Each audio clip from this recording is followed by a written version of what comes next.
I'm Citizen 44. You are listening to Citizen 44 with Mark Arinsberg.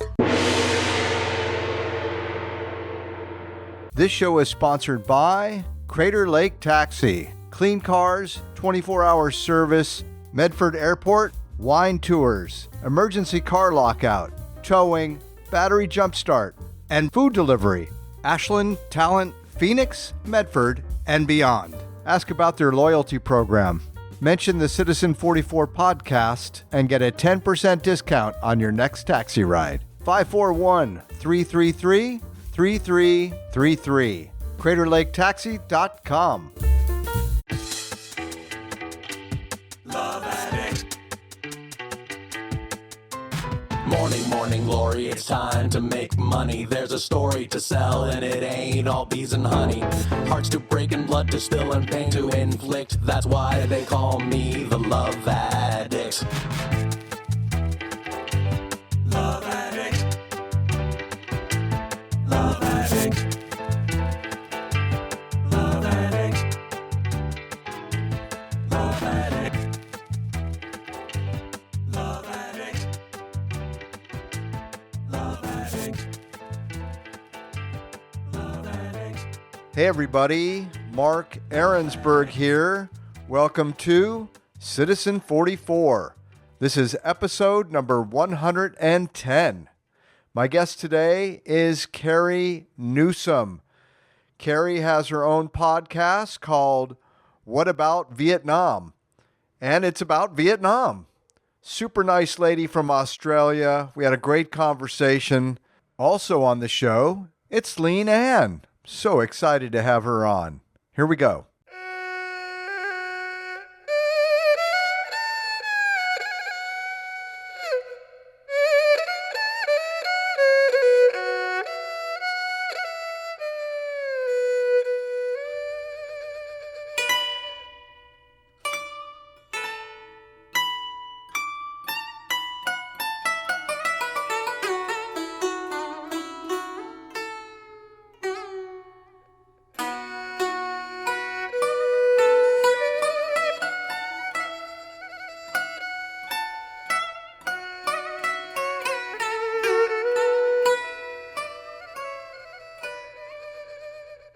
Good morning, Kerry. Good morning, Mark. How are you? I'm doing very well, thanks. How are you doing this fine morning in Vietnam? I'm doing very, very well. I'm sitting here in Hoi An and absolutely loving it. Charming doesn't quite encapsulate, but it's one of my favorite places I've ever visited. And as a photographer, I always know when I get there, I'm going to have a smashing good time. Well, there's not many places like Hoi An left in the world, certainly ones that have got, a 16th century UNESCO World Heritage Old Town in it. So just to have that on its own makes it pretty special. And you're right. One of the things that comes to my mind when I think about Hoi An is it is such a colourful town. You've got your lanterns, which are beautiful, and I certainly think it hits its high notes at night because you've got the beautiful spray of lanterns across the streets and the bridge and the sampans going down the Chubon River, and it's like Disneyland. It's just so sweet and, as you say, charming. But then you've also got the shop houses and the beautiful coloured walls, and I go around taking photos of walls and doors and things like that because they're seeping with history and stories, and I'm a bit like you. I'm transfixed when I'm here. I'm just having a great time.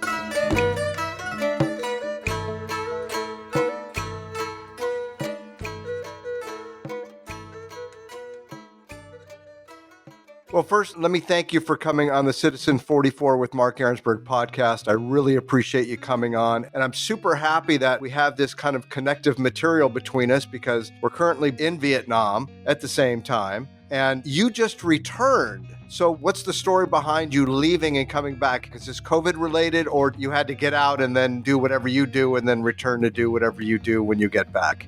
Yes, whatever I do, when I do it, and when I can do it either before COVID or after COVID.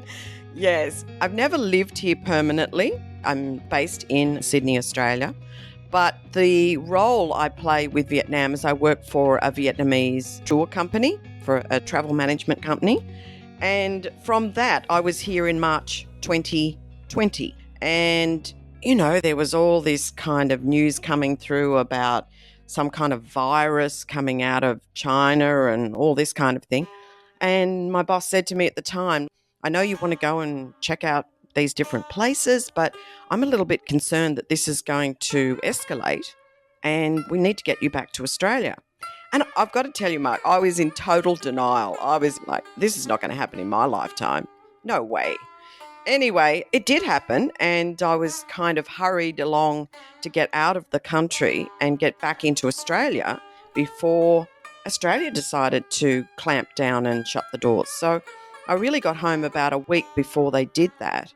And the story goes, I started a podcast a couple of months later because, a bit like you, I think you and I both like to be connected to the world, and we like to stay in touch, and we love Vietnam. So What About Vietnam, the podcast, was born in May 2020. And through that, I was able to communicate with people who had been to Vietnam, people who also had to leave, and were busting to tell their stories of how wonderful their visit was or what adventure they had done or experiences. So it was really easy to get previous travellers on the show to talk about their experiences. So that's been keeping me busy for the last 2.5 years. But I'm back, and I'm back to touch it and feel it. Welcome back. It's good to have you. I had just arrived in Vietnam in January of 2020. So I was here just prior to you having to leave. And there was a moment that I had to decide, do I get on a plane right now and go see my kids who were really going through what was going on in the States, or do I sit tight? And it was my only moment of concern the entire time. And my whole family and friends told me, do not leave where you are. It's really bad here. So I have not returned since. That was 2.5+ years ago, and I'm glad I stayed. And you're right, in 2020, Vietnam was doing extremely well in comparison to other places around the world. It wasn't really till 21 that it really got the hard lockdown. And once again, more so in Ho Chi Minh and Hanoi rather than in places like Hoi An. But with the absence of major tourism, because you've got to remember also, 2019, Vietnam was really hitting some peaks as far as tourism was concerned. It was absolutely an overflow. And then to go from that to nothing, it was a steep decline. And 21 really saw a great sense of crash and burn. So it's been lovely to be back and to see Vietnam reinvigorated, rebuilding, and people positive and enthusiastic about the future, because as you would know by now, it's an extremely resilient country. It can pivot very quickly when it does experience hardship. So it's been really rewarding to go and spend some time with some people and just chat about the past, the future. But places like Ho Chi Minh City, it was like, what? COVID? Nobody's looking behind them and talking about COVID. They're all marching well and truly forward. So each place in Vietnam had its own separate experience, and it's good to see that it's back. And I feel like I'm a bit in a time warp. It feels like 2016 because it's not busting with tourists, but it's got a nice vibe to it that just makes it upbeat and happy, and Hoi An is exactly as I remember it at its best. I've only been twice, and I was just there 3 weeks ago, and it was just a whirlwind. Took the train with my girlfriend, her family, and friends to Da Nang. I'd never been on a train in my entire life. I'm 60 years old, never been on a train. Stayed one night, went to Hoi An the next day. I've never been there past 6 o'clock in the afternoon. So my goal is to get to Hoi An, spend a couple of nights there, because I know it's like one of the most romantic places on the planet. You're right. They talk about twilight, and it's the twilight hours that are the prettiest. I personally don't do too much in the middle of the day because obviously that's where the peak of heat is. So I tend to work from my hotel room. So everybody kind of charts their days around early morning, where you can go through the old town and all the doors are shut, so you can wander through the streets and you've got a different view. And then in the evening, everybody opens up and there's the lanterns, and you can sit in very strategic places along the river. And I was there last night, and your table is literally looking down on it. So you're upstairs in one of the shop houses that they've converted to a restaurant, and you're looking down and you can see the energy of the people as they are getting their boats ready. People are getting on them. They start to light candles, and then it twinkles. It really sparkles, and it's so pretty.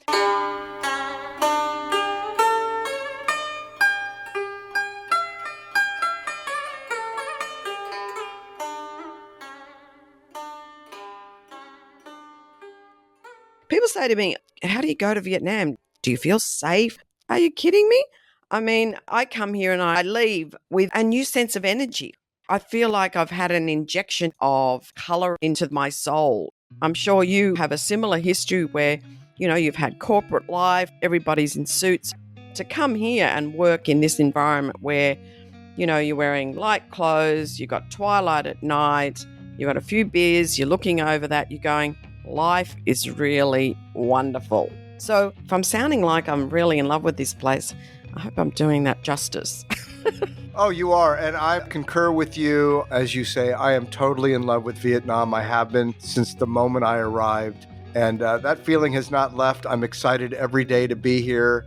I'm surprised every day by things that happen. I walk around here, even in Saigon, I feel like Johnny Depp walking down the street. People are just so over the top friendly towards me. And I'm in Quang Ai now, and there's really like no foreigners here. So I'm like Elvis walking around here. Yeah. I'm dancing and singing down the street and having fun with these people. And every day it's like that. It's kind of a fantasy. It costs less to fly from, let's say, San Francisco and or LA to Saigon than it costs to fly from LA or San Francisco to New York.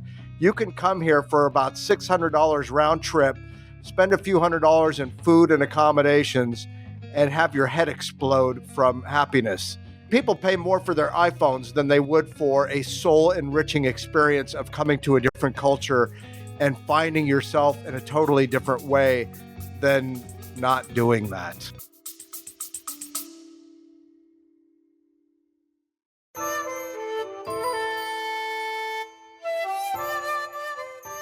You may see at the beginning of the show notes in the podcast channel that you're listening from some words that say text me a message. It's a great idea. Don't get me wrong. I love hearing from you. And whether that's your thoughts on the episodes, some questions, messages of appreciation, I just love the feedback. It's really great.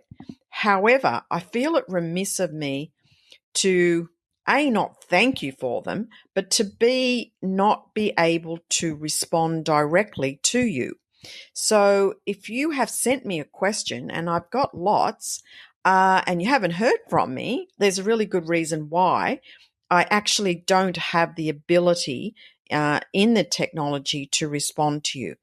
They kind of expect that you would or I would answer the questions in the form of a show. And there's just kind of too many, and I just think it's just too personal not to do it that way. So I wanted to alert you to the fact that if you do send me a message through that connection option, I'm not going to be able to respond to you directly. So if you do have a question, and it is time sensitive, or you want to send me any kind of message, can I suggest the following two ways? One, send me an email to whataboutvietnam@gmail.com. That is the email address that I have the most constant access to, and I will aim to get back to you ASAP. Secondly, if you go to the website for the podcast, which is whataboutvietnam.com.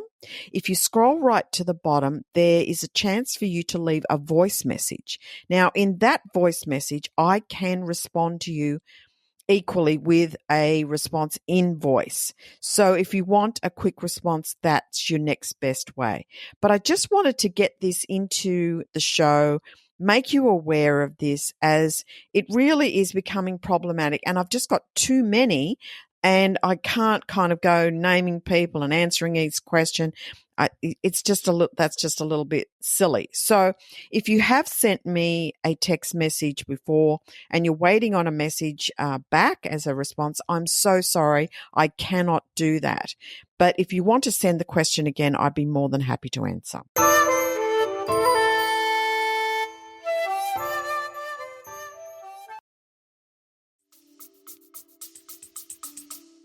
I totally concur. And when you talk about value for money, it's really hard to quantify, because I'm staying in hotels where, with the Australian dollar, I'm paying somewhere between $40 and $80 a night. I mean, that is just unheard of in my country. I mean, in Vietnam, we have 4-star hotels. We have homestays.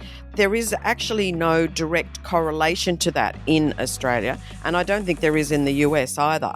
So I do think sometimes people think I'm making it up.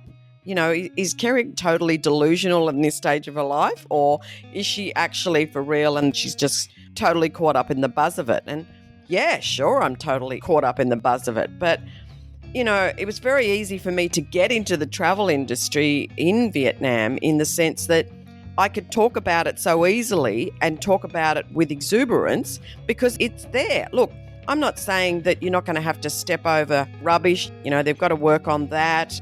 But if you can see past that, if you can just overlook some of that stuff and hope to God that they are going to start working on that, which I believe they are, there's just so much to enjoy.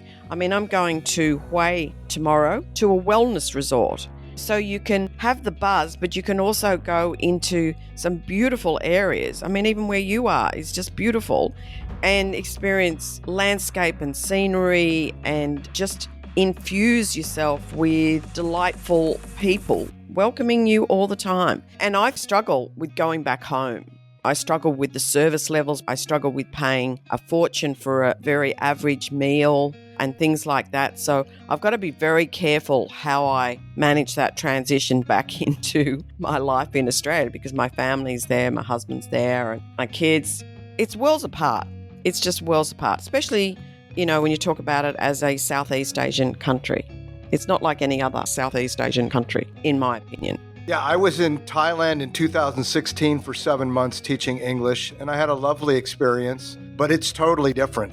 Just to give you an example of value, myself, my girlfriend, her sister, her husband, and their 2 kids who are 4 and 2 went out to dinner at a vegan restaurant, Chai, C-H-A-Y. If you're looking for vegan food when you get here, just look for the word Chai on any restaurant and you will be in heaven. Multiple course meals, and we had a couple of vegan beers, $8 for everything, okay? Yeah. $8 for 6 people to fill up on food, and we had dishes I had never had before that were super unique. I was so blown away, and the woman looked like a Vietnamese version of Roseanne Barr, and I even showed her a picture of Roseanne Barr. She was so giddy about it. We're now Zallo friends, and we hugged each other when we left. I could go to a store and buy groceries and go, oh my God, I don't have any money on me. I'm sorry. And they go, yeah, no problem. I can't go to the grocery store in America and say, oh my God, I don't have any money. I'll be back tomorrow. No, you put your groceries back and you can come back when you have your money. So the whole concept around people, culture, relationships, ease, like you said, it's another world. It's the world I want to be in for the rest of my life. Yeah, I guess I get the best of both worlds in the role that I have, because I get to come here 3 times a year. The visa situation for me allows me 30 days at a time. So I don't have to rush particularly. I've got 30 days to kind of spread myself around.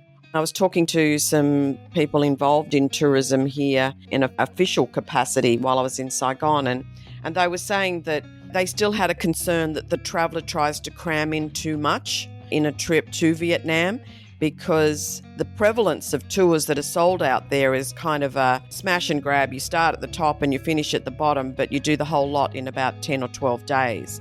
And that's kind of really not doing it justice.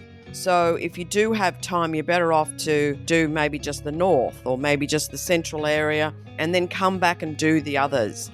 But there isn't that frequency or repeat customer because they kind of get a little bit burnt because they've had to really push it too hard. And it's a long, skinny country. It's got 3,200 kilometres of beachside. So you just can't do that in that short amount of time. So I think they're going to look at the visa situation.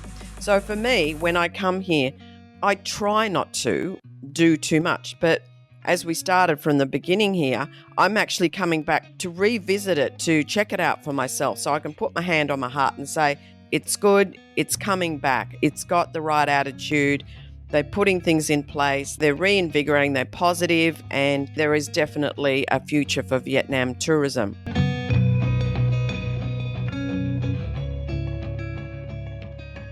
And talking about value, I was just thinking I had to go and rush out to get my laundry back because I just put my laundry in. And the guy that I always use, I thought, oh, is he still there? Sure enough, he says to me, oh, Kerry, I haven't seen this guy for 2.5 years. He does 2 kilos of washing for me. And in Australian dollars, that costs me about $3. I get it all neatly packed to bring it back to the hotel. And I'm talking to my sister and she goes, did you pack enough clothes? Like, have you got your head around that again? I said, are you kidding? I've just got 2 kilos of laundry for $3. So how do you explain it? They don't even believe it. I tell them I went and got some pho and it was $1.60.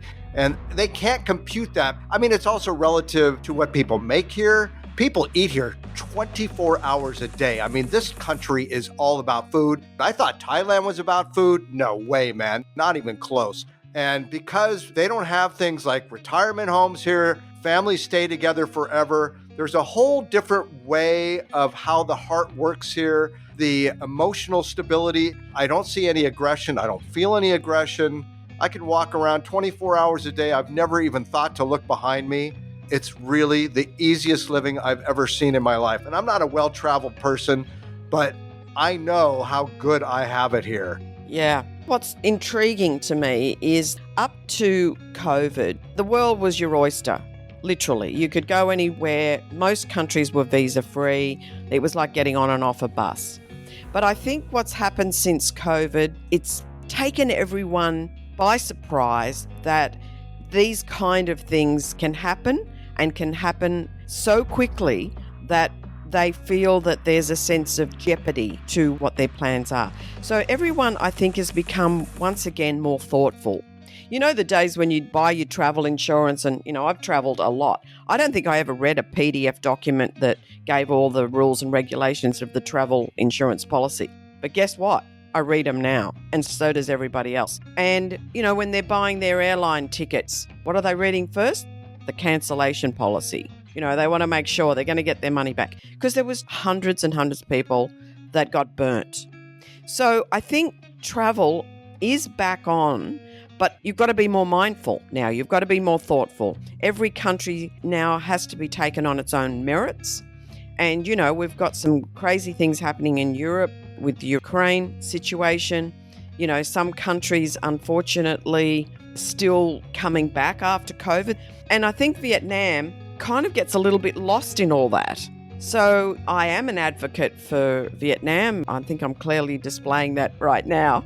And with my podcast, I'm certainly hoping that if I can present enough travelers' stories, it will come through that it's not fabrication or it's not selling it or promotion for promotion's sake. It's real stories. R-E-A-L, not R-E-E-L. It's real.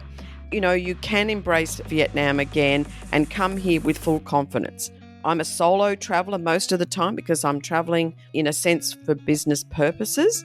So how do you do it, Mark? How do you cut through and get the message out there that in the Southeast Asian bloc of countries, Vietnam should really be considered up there as a place to come and enjoy and get good value for money?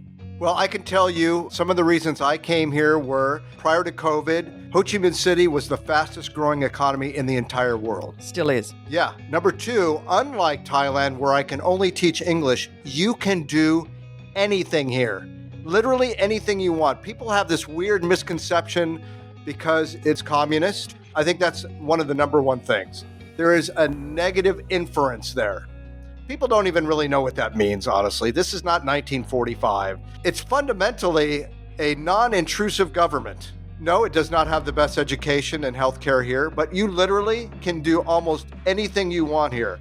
Nobody really cares that much. The quality of life here is more about having pleasure, being happy, sitting in a coffee shop, having a conversation, having a good meal with somebody. I would walk from Tan Dinh all the way to Bui Vien and back and have the most incredible walk, taking pictures the whole way. Time melts away. It means nothing here. It's irrelevant. Some of the other reasons, it's the third most vegan-friendly city in the world under Berlin and Tel Aviv.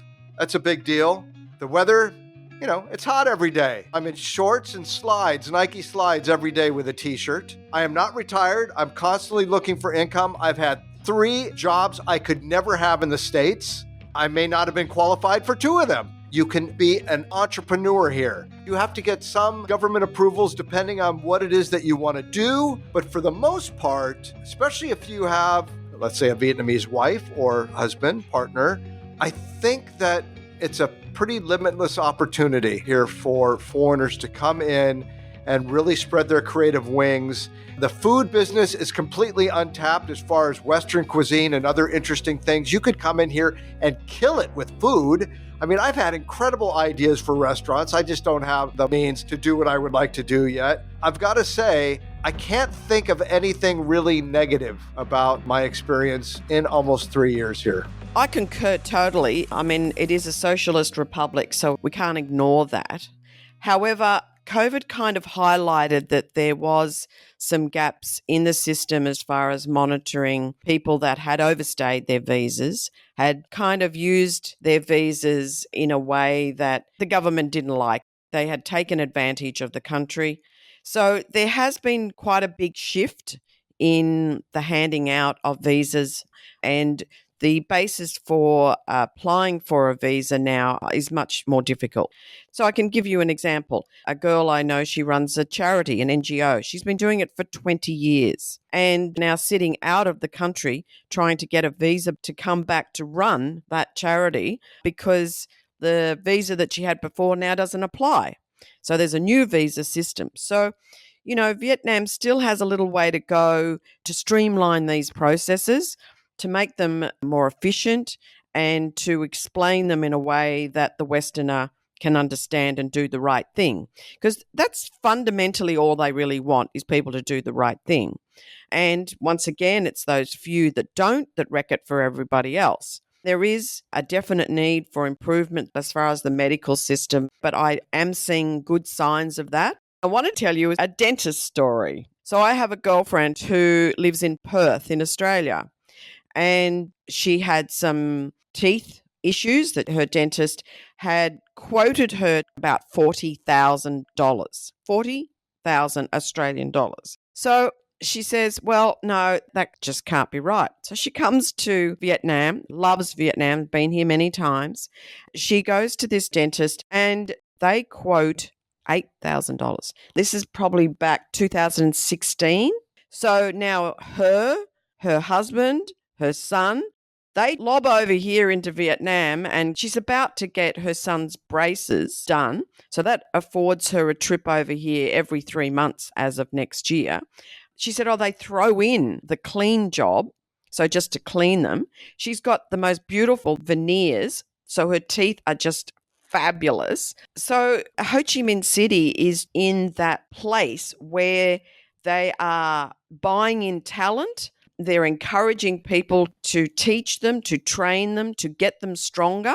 They want that. They're eager and they're just getting better all the time and giving good value. It's a dentist story, but it's a damn good dentist story, don't you think? Yeah, for sure. I was just walking around Bui Vien and I'd been thinking about getting a teeth cleaning. There's security guards in front of every business, not that they need them. He waves me into the dentist office and I go, yeah, I want a cleaning. And the dentist did the cleaning. And I think it cost me 500,000 VND, which is $20.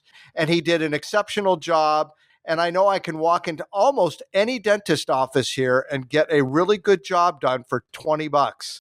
What I think also is that COVID will probably have helped increase the quality of medical care here just due to the necessity. Yeah. And I know the country wants to remain competitive in the world community, and they will. I feel good about that. Things are changing. They're getting away from a lot of the pesticide spraying here. You can go into an organic grocery store in Saigon and buy incredible produce, super clean. You pay a little more for it, but you can buy some really good stuff here. So if you're looking for things specific, especially in Saigon, Ho Chi Minh City, almost anything that you want is available. It's there. You just got to be willing to go look for it and pay a little more. And believe me, a little more is nothing in comparison to going to find it pretty much anywhere else in the world. You can even get lox bagels and cream cheese in Saigon. A Jew can roll into Saigon and go to New York Bagel in District 2 in Tao Dien and have a killer lox bagel and cream cheese sandwich. Yeah. I had an amazing cheese platter at a cute little place called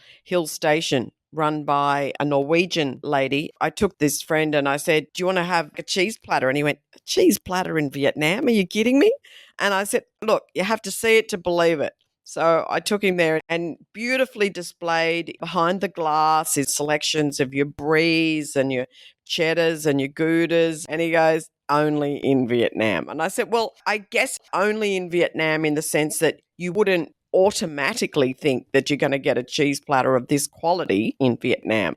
But as you say, dig a bit deeper and it's there.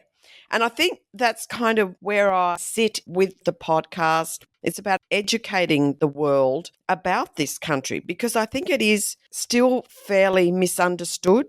We're nearly 50 years beyond what they do refer to as the American War. And most people, certainly the youth of Vietnam, of which the youth make up the most part of the population. You've got nearly 100 million people, but you've also got a very young country. They're generations away from the American War, so they don't even know anything about it. But I think for the mature people like ourselves, if you did a survey out, I think there's not enough really good quality information. Sure, there's 50 million YouTubes out there that the backpackers put up and, they do this whiz around Vietnam.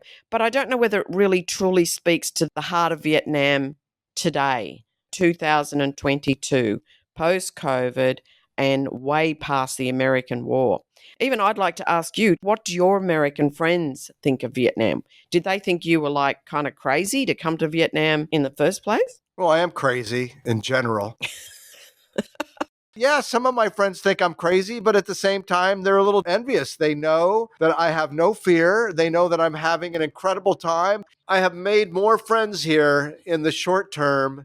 I have felt more love from people in the short term, other than Ashland, Oregon, which is a very unique place that I lived for 18 years. That is the only thing closest to what I have here. After being raised in Los Angeles and living in San Francisco, I can't tell you one friend I have in San Francisco after living there 7 years. Not one. I only have maybe a handful of friends, one handful of friends from living in LA for 35 years. I have countless friends from Ashland, Oregon, countless friends here in Vietnam. It's very special for me to be here under the circumstances of what history has presented. I've even had old men salute me. So I know how special it is for me to be here, and I appreciate the warmth and generosity that I receive every day. And I hope that some of my friends and family come here so they can see that it's fun, it's cheap, it's amazing, and it's every day. And I was in my right mind to come here, and I'm in my right mind to stay here. And I think you bring up a good point in the sense that it's a country of kindness. And it's kindness on a level that in the Western world, from my experience, and I want to stress it's my experience, we're not the best forgivers. We don't forgive easily. We judge very quickly. We can be not as kind as we could be, I think. And I think one of the things that really fills my heart when I'm in Vietnam is that level of forgiveness, is that level of kindness. And I think a lot of that they get from their religion. It's highly Buddhist, although I met the other day Vietnamese Catholic. So when COVID hit, I was really concerned for the travel company that I work for. This is a woman who'd run this business for 25 years. She was about to have it slashed. Her business was bringing in international tourists. But that was over. That door was closed. What was she going to do? Here she was employing me in Australia to sell to travel agents these tours. What was she going to do with me? I thought instantly my job was gone. That was over, Kerry. Sayonara. But she said to me, Kerry, we want to keep you. She said, can you change your hat and wear your marketing hat instead of your sales hat? This is exactly how she put it. She knew I had a marketing background. And I said, so you want me to look after the website and blogs and social media? Because she knew I was doing all that. She said, yes, would that be okay? And I just keep you on base salary. I said, are you kidding me? Of course it's okay. If you can do that, I will do that for you and do it to the best of my ability. So I'm kind of part of the family of this business. And I'm sure you feel the same when you're mixing with people. They embrace you. If they respect you, as you say, as long as they don't think you're going to do wrong by them, you can win their respect and their kindness and their generosity. You cannot compare it to working with a company in Australia. Companies just slashed people. They didn't worry that they didn't have another job, or they didn't ask them to wear another hat, or did they mind taking a cut in salary? I mean, some did, but not enough. It could have been handled differently. So, yeah, that's where the Vietnamese really win in my mind. And as you say, you're an American. So, of course, you can instantly bring up some very tragic memories of their families. And you would get it also in the minority groups in the North. But they kind of accept. One of the things that Troy, my boss, also said, this is something obviously that the world needs to have. This is when COVID hit. And I said, but people are going to die in their thousands, you know. There's going to be suffering. There's going to be some cruelties put onto the world. You know, how can you justify that? And she said, that is just the world. We have to accept it and we have to move through it. So she was accepting. I was in denial. I had my pushback headset on and I was struggling with it. Really struggling. I was getting depressed and I was thinking, gosh, what is the way out of this? And she was totally accepting it. 2.5 years in, I'm staggered that she was able to be so resilient, so calm and so strong in this time. And I'm in Hanoi next week to spend some time with her, sit down and kind of plan the future. And I'm really looking forward to being with her. And even though we've done Zoom calls, it's totally different to having a meal with her and chat about the future of the business and that. So, Mark, I'm totally with you. I think you and I are having very similar experiences of Vietnam. I had the best time during COVID. I know people don't want to hear that. And I know that the world was falling apart around me, but my world was fantastic. I did not mind being locked in my place for 4 months. I lived with my girlfriend for a couple of months during the first round of COVID, which was amazing. I can't complain about anything. I mean, I'm living the charmed life anyway. The only thing I have difficulty with is attracting money, but I'm so rich in everything else. Money seems kind of ridiculous to me. It's just a means. This is a manufactured thing that we've created, this concept of value and worth and things and all this other stuff. It's all made up. But the core of living in Vietnam, like you said, kindness, is off the rails. The Dalai Lama says his religion is kindness. These people live on kindness. When you ask them, hey, how are you today? They literally say, I'm great every day, every day. And I've met very few people who do not answer that way and answer honestly. And I say, well, you're not great every minute of the day. And they go, of course not. But every day is great. I think there's some other contributing factors in there. I think the fact that this is a motorbike culture plays a huge role in having a lot of cooperation, because between 10 and 90 years old, everybody's riding motorbikes. That requires a lot of cooperation, a lot of skills, a lot of patience. I've reported on this on my show before. The rich and the poor have coffee in the same place. There's a lot of very wealthy people in this country and a lot of very poor people in this country. But I don't see them looking at each other differently. And I think that's a big thing. And I feel that people just are people here. The general feeling of Southeast Asia is you're okay, I'm okay. Yeah, I travel with, a deep amount of pride in my own country, and also from the respect of our relationship with Vietnam. Australia and Vietnam ties are increasing quite dramatically, and certainly since COVID. There has been a shift in our relationships with China in the sense that we're certainly having more dealings and seeing more opportunities present themselves with Vietnam. So, I have quite a bit to do in that space as well. And also in the education sector. So, a lot of Vietnamese come to Australia to study. And one official was saying to me, yes, they go to your country, but then they don't want to come back home.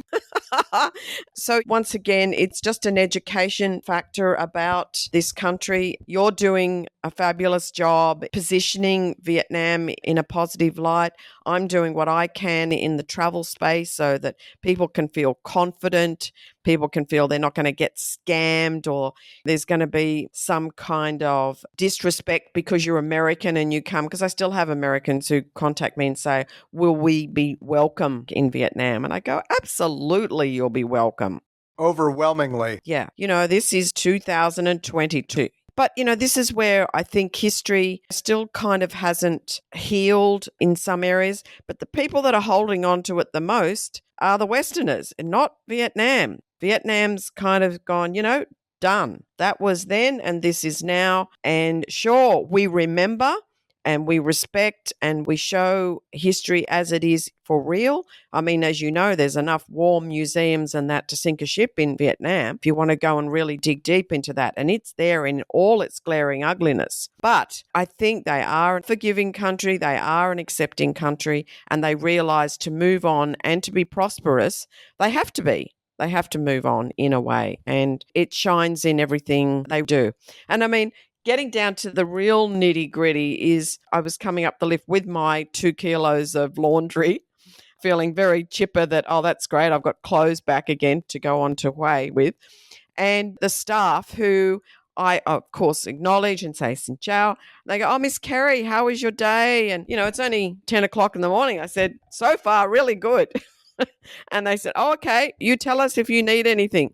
They all remember my name. I've only been here 4 days. If I was in a hotel in Australia, they wouldn't know my name. They wouldn't even remember that I was even staying in a room in their hotel. I'd just be a vision passed on the way to the elevator, but not here. So it's lovely experiences like that make your stay here so damn special. I was walking on the railroad tracks yesterday, doing my thing, just getting my sweat on. And I see up ahead some young man just standing around. He was literally waiting for me. We walked on the tracks together. We exchanged contact information. I high-five kids all day long. I high-five old ladies on bicycles with their conical hats. Old ladies. I'm high-fiving old ladies. It's nuts how open they are and how available they are. It's very rare that I get a stern face. I mean, like really, really rare. And it's unusual, but it's been like this every day for almost 3 years. Everybody asks me my name, how old I am, and where I'm from. And it's all genuine curiosity. They're all children. I think that's what it is. It's childlike here. It is very childlike. They maintain their youth. Yes. They look super young. Yes. They're all young. Even 90-year-olds look incredible. So I think there's something to that. There's 90-year-old people out there sweeping the sidewalks up at 4 a.m, walking. These people exercise. They're humble and kind. So there's just a lot of really awesome factors here for a very high quality of living. Yes, it's probably not for everybody. I know a lot of people in Australia and they just don't get it. You've got to be the kind of person that can see the beauty in the people, can see the benefits there of that. But it's still not for everybody. But for me, that childlike nature that they have, I go home feeling 10 years younger, feeling so re-energized. And that's without visiting a wellness resort and paying thousands for the privilege in my own country. This is wellness by being with people who are willing to open themselves to me and give. They are just so giving. Yeah. And pardon my French, but the food is fucking awesome here. Yeah, incredible. Yeah, it's all good. It's all good. Come for a visit, get a refresher. Yeah. Stay for a month. Take advantage of a 30-day visa for the price of an iPhone You can have any level of experience you want, from picking rice in a rice field to staying at some of the most luxurious resorts in the world and everything in between. Yeah, I ate at a sensational restaurant in Ho Chi Minh City, a 19-course degustation. A by Tung is the name of the restaurant. So from street food sitting on little red chairs right up to the top, there's everything in between. And I think that's kind of the point of what I'm doing is I want people to know about it. I have this urgency to want to get this information out to people. And a bit like what you're doing, I'm trying to do it the best and the most authentic way possible so that I do it justice. I mean, I come here 3 times a year normally, and people say, but do you do the same things? I said, some of them I do because I like doing them again and again, but it's a country of discovery. There's discovery around the corner in just the most simple ways, but then to the most extravagant and the most out there. You know, I've been to Barbie Lake, the prettiest, most pristine lake, totally untouched, minority groups still living as they've done for hundreds of years, wearing their beautiful costumes, living like they have done for their existence. But then I'm going to be coming back into Hanoi again, and it's another experience again. There's photographers there, there's artisans, like just even the shopping experience has changed. So you've got these really talented, creative people that are designing through their fabrics, through homewares. The scope, I think that's probably a good word for it, is the scope of experience is so wide. And just talking to the people that I get to talk to through the podcast, you know, whether I'm talking about diving or Fuqua, or I'm talking to someone in Nha Trang and talking about people going out to the salt mines, people that ride motorbikes and do the chicanes through Ha Giang. And then you've got the city experience. You've got a 16th century old town here in Hoi An, or you can go up the Mekong River and go all the way to Siem Reap and experience that. So it's a fair bit to cover. You've just got to keep coming back and keep chipping away at it. As you say, come to get reinvigorated. Come to experience it in a way that you do feel like a child again. I'm like you. I'm close to you in age, and I want to be a child for as long as I can. If I can get away with it, why wouldn't I? So when I do come back, I'm stepping a little bit lighter, or I'm feeling a little buzzier. People kind of look at me and go, what happened to you? Where have you been? How come you're so upbeat? And you go, well, I've just come back from Vietnam. So I have a rich life in that way as well. Money is not everything to me. Sure, I need it to exist, and I need it to give me the choices in life and the health experience that I want out of life. But I don't actually have to be super wealthy to be happy. My happiness comes from my family, and the experiences that I'm having in Vietnam are a very big contributor to my level of happiness. And I think if I hadn't have done the podcast when I did, and starting it as a COVID baby startup, I think I really could have gone down the toilet. I think it saved me, and I think it was a mutual thing. I was able to give a platform for other people to also share their joy and their experiences, and I wouldn't have got to meet you. So life is rich. You've just got to find the gold, I think, and for me, that's Vietnam. Kerry, I want to thank you so much for coming on the podcast. It was really great to talk to you about Vietnam and your experiences and how it's impacted you and the decisions you've made for your life. And really great to have someone on who's as excited about Vietnam as I am. Mark, it's great talking with somebody who does kind of have that simpatico feeling and love for the country. So feel very lucky to have the chance to chat with you, and I wish you well. Thank you very much.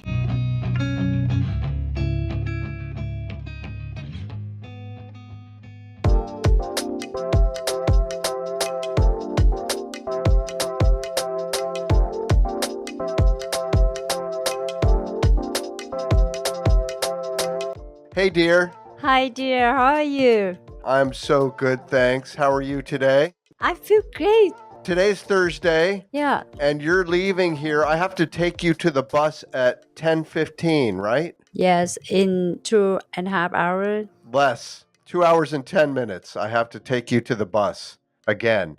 Yes, I'm gonna miss you so much, dear. I'm going to miss you a lot too, dear. So you're going to Saigon first, right? Yes. Then I will go to Sapa. It's a Lao Cai province. This is a mountain, the north of Vietnam. Yeah, Sapa. Is this the town that's near the border of China where it actually snows? Yes. Yeah, many people have told me about this place where it's winter. It's still in Vietnam. It's on the border of China, but you can go there and you have to wear very warm clothes. Yeah, I love the weather there. Why are you going there? Because of Ping, she invited me to join with team building of her company, with Jet Air. So they're having a team building event there. Is it at a resort? Yes, that's a resort. Okay. And how many days? We will take 3 days. Tomorrow, Fridays, then we go back to Ho Chi Minh City on Sunday. Okay. And then what are you doing in Ho Chi Minh City? I plan to join the tattoo class to make a beauty on face like eyebrow, eyeliner, lip, and eyelash. Lips. Lips. Lips. Lips. What are you doing to the eyelashes? I understand that you're going to tattoo the eyebrow, the eyeliner, and the lips, but what will you do for eyelashes? You add more hair. How do you add the hair? Yeah, we glue.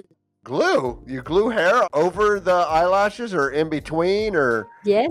Okay. You didn't heard that before? No, I don't think so. I mean, I've seen fake eyelashes, but I've never heard about gluing additional hair in there to make them thicker, I guess. Yes. Okay. It's look natural more than you put the fake eyelash. Okay, are you going to do that to yours? I'm not sure, but I did that during 5 years when I still work, do the business, so I was lazy to make up every time I wake up. Lazy to make up every time I wake up. That sounds like a song title. Lazy to make up every time I wake up. So you actually tattooed your eyebrows a couple of months ago and they look really good. It always looks like you're ready to go. Super cute. Thank you. I love it. I love it.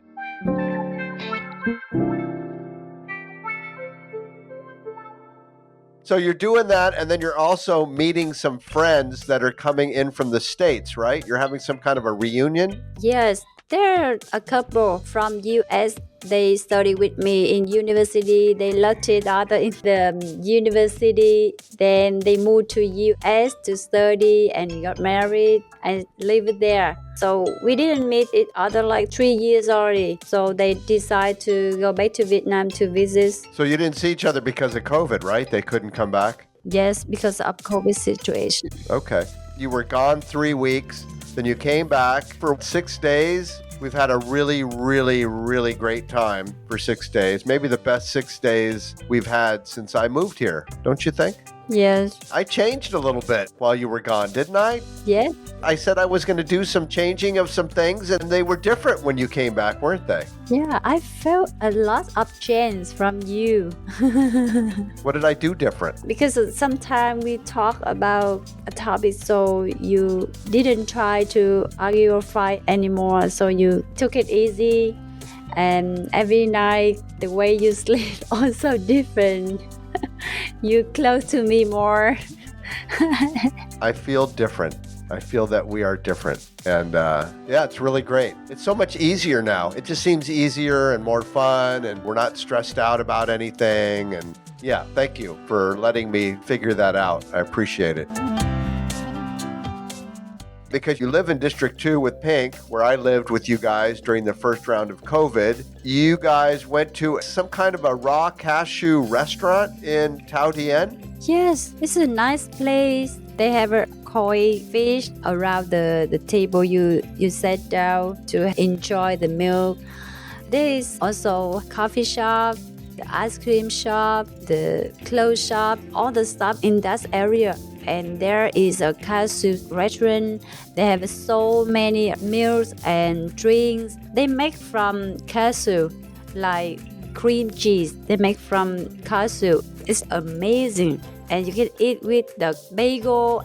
I will take you there to enjoy the food. It's really good. And the chocolate milk from cashew. Everything from cashew.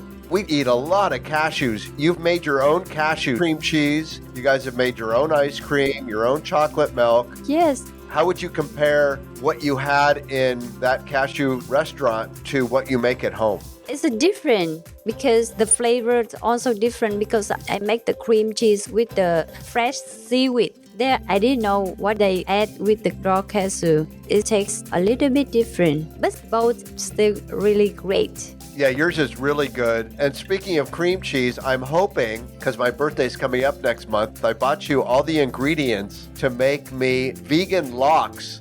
And that recipe is from Rich Reese in Tennessee, former show producer and dear friend. He sent me the recipe, and your challenge for my birthday is to make me vegan lox. Yes. Which is tomatoes, kelp powder, capers, and liquid smoke. I don't remember what else is in the recipe, but I ordered the liquid smoke and the kelp powder. You have that now.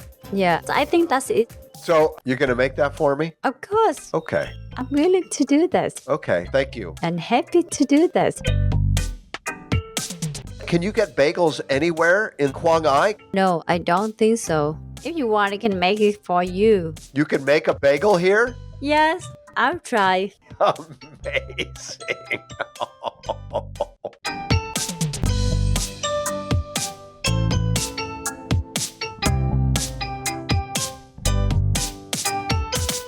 When we first started dating, you were always sick. You ate a lot of meat and seafood and thought I was crazy because I was vegan.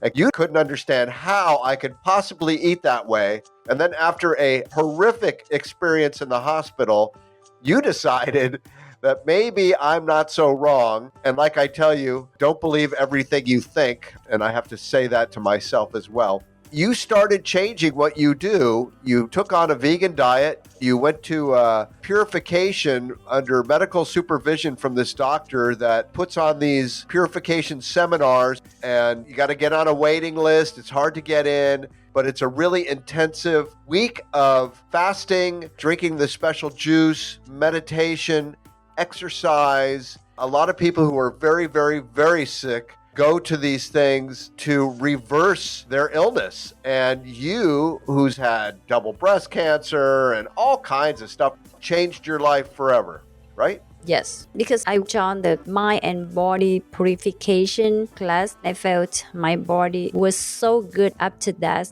I didn't use any medicine more because before I always use the medicine for my asthma and my sinusitis, stomach. So now I feel so good. I don't use medicine anymore and I don't need to go to the hospital. I feel so good. Just sometimes I feel sick, so I just don't eat or just drink juice, drink water, and eat fruit, do meditation, and do exercise. It's really good. Yeah, it's really amazing. And you've not only changed your body, you've changed your mind. I sent you a few books. I think you read a little bit of Krishnamurti and some Alan Watts, and you're another person. I mean, I think we're both significantly different than we were when we first met in Koba Coffee Shop overlooking the Saigon River. And although it's been a difficult road for us, now we're living together and having a fantastic life together. Yes.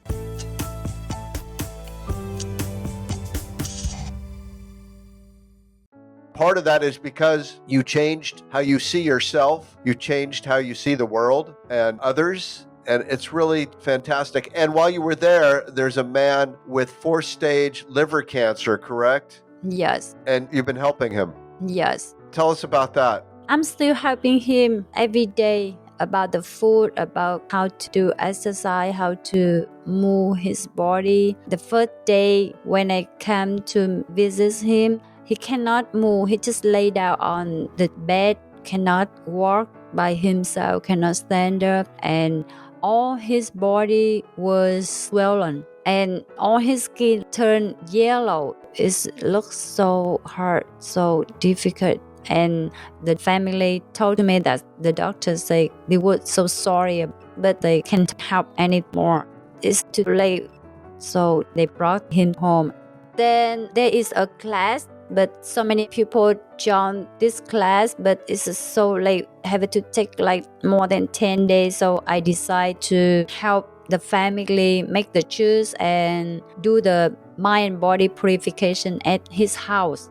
because normally there was a team, they have a doctor, and so many people have experience to do the purification all this, so they will teach you how to do that. But we had to do on YouTube. My master taught us to do the purification. He has on YouTube. If you want to do purification to help yourself, What's the master's name? Where can they find those videos? it's in Vietnamese language. Right, the whole thing's in Vietnamese. You can find it in somchanniem.com. SONGCHANHNIEM.com. That's SONG, like the word song, CHANHNIEM.com.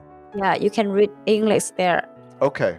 It's been really amazing to watch you grow, to watch you expand and become who you are now, which is so fantastic for you and me. I get the benefits of getting this super lean Ann. I get this amazing lean Ann that came out of the ashes like the phoenix rising. And it's so cool that you want to help other people. And that's why partially I wanted to have you on the show. So thanks so much.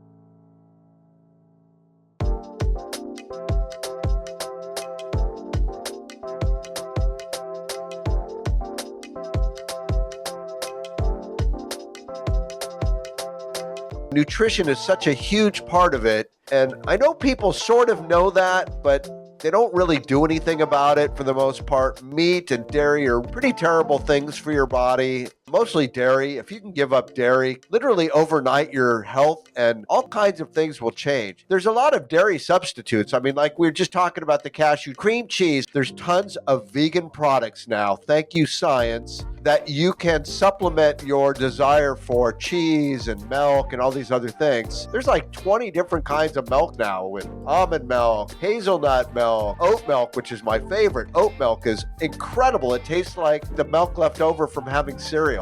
And the cream cheese and all the other items that you can get. So I'm telling you, and it's a guarantee, if you stop eating dairy for 1 week, you will notice a significant difference in your mind and body. Your whole everything will change. The man I helped first, he still eat meat and dairy, but after the purification, he decided to eat raw vegan because I told him my sick story.